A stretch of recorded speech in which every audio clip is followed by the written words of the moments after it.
Farmers in Britain have had enough. Labour's inheritance tax plans have pushed the agricultural community to its limits, and now whispers of militant action are growing louder. The stakes, everything from tractor protests in Labour heartlands to potential blockades of supermarket distribution centres. But amidst the chaos, a critical voice has emerged, urging caution while keeping all options on the table. Liz Webster, founder of Save British Farming, is rallying her peers to strike a delicate balance between resistance and public support. And we've got it right here for you. Liz Webster speaking out about the next steps in this high-stakes battle. Check out this clip as she delivers a passionate plea for farmers to carefully navigate their response.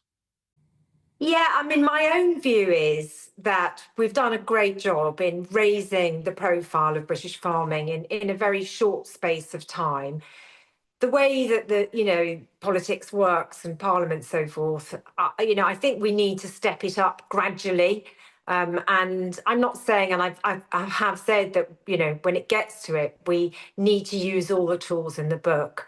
But I don't think that we should ramp it up this quickly.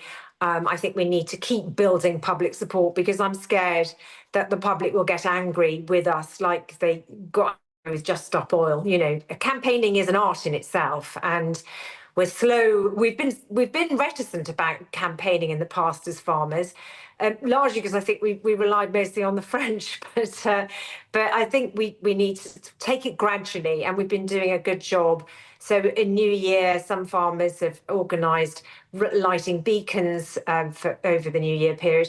We've got a letter campaign, which are handing in some letters from children appealing to Keir Starmer for a future in farming.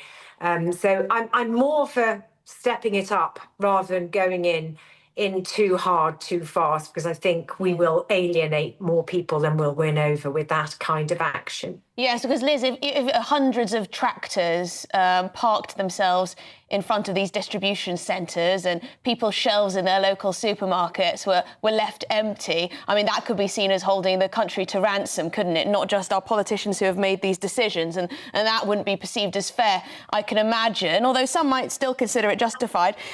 Also, what's interesting is how farmers are expected to mass outside marginal Labour constituencies. Now, that seems quite a sensible move tactically, because, of course, Labour did win quite a few rural constituencies in the election, and they'll be getting a hard time. The fight over Labour's inheritance tax changes isn't just a policy disagreement. It's a full-scale battle for the survival of British farming. The changes threaten to decimate family farms, handing down crippling financial burdens that could see land sold off and generations of agricultural heritage wiped out. For many farmers, this isn't a political dispute. It's personal. Behind the scenes, preparations for a National Day of Action on January 25th are ramping up. Tractors will roll into Labour's marginal constituencies in a show of force designed to rattle MPs and send a clear message to Keir Starmer's government. But while some farmers are planning peaceful demonstrations, others are considering more radical measures. Among the ideas being floated, blockades targeting supermarket supply chains, a strategy that could grind the nation's food distribution network to a halt. Webster, a seasoned campaigner, is urging restraint for now.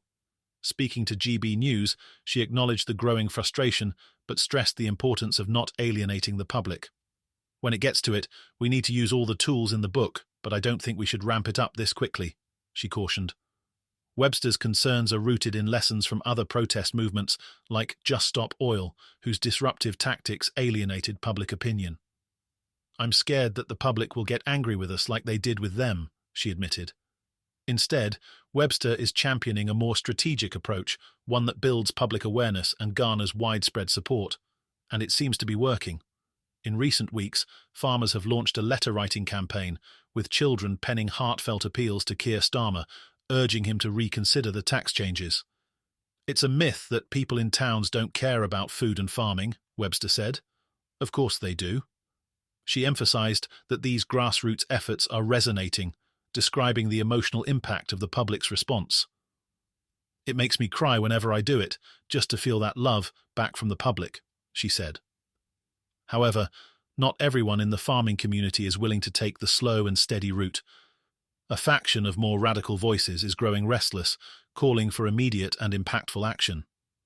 One farmer, who asked to remain anonymous, revealed plans to target major supermarket hubs, warning, "If the government doesn't listen to our peaceful protests, they'll feel it where it hurts, in the supply chain." The growing tension highlights the divide within the farming community itself. While Webster's approach focuses on unity and public support, others feel the urgency of the situation demands bolder, riskier moves.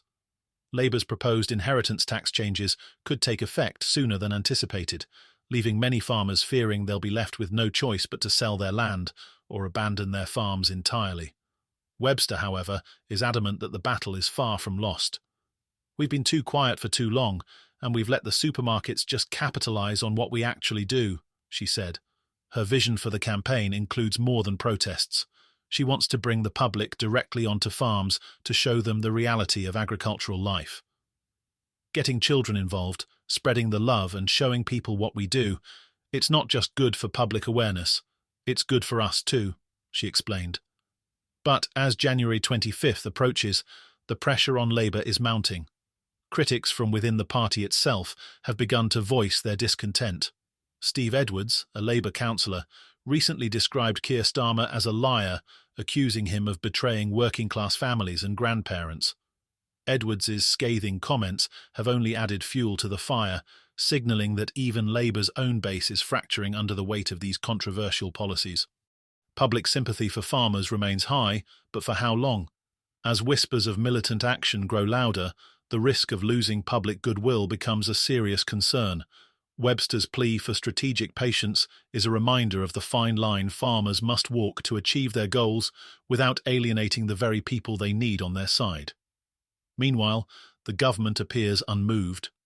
Labour leaders have defended the inheritance tax changes as necessary to fund broader social initiatives, but critics argue the policy disproportionately targets small, family-run farms. Webster has warned that the consequences could be catastrophic, describing the situation as a potential humanitarian crisis.